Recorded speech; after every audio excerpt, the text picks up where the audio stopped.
నేటి పంచాంగం.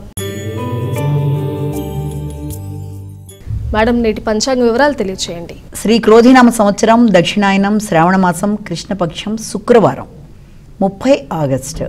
సూర్యోదయం ఉదయం 6 గంటల 2 నిమిషాలకి, సూర్యాస్తమయం సాయంత్రం 6 గంటల 31 నిమిషాలకి, తిథి ద్వాదశి రాత్రి తెల్లవారుజామున 2 గంటల 25 నిమిషాల దాకా, నక్షత్రం పునరుసు సాయంత్రం 5 గంటల 56 నిమిషాల వరకు, యోగాలు వ్యతిపాత సాయంత్రం 5 గంటల 47 నిమిషాల వరకు, కరణము కౌలవ మధ్యాహ్నం 1:57 వరకు, తదుపరి తైతిల రాత్రి తెల్లవారుజామున 2 గంటల 25 నిమిషాల వరకు, రాహుకాలం ఉదయం 10:43 నుంచి 12:17 వరకు, గుళిక కాలం ఉదయం 7:36 నుంచి 9:09 వరకు, యమగండం మధ్యాహ్నం 3:24 నుంచి 4:57 వరకు, అభిజిత్ ముహూర్తం మధ్యాహ్నం 11:52 నుంచి 12:42 వరకు, దుర్ముహూర్తం ఉదయం 8:32 నుంచి 9:22 వరకు, మరల మధ్యాహ్నం 12:42 నుంచి 1:31 వరకు, అమృతకాలం మధ్యాహ్నం 3:24 నుంచి 5:05 వరకు, వర్జం రాత్రి తెల్లవారుజామున 2:30 నుంచి 4:13 వరకు. ఇది నేటి పంచాంగం.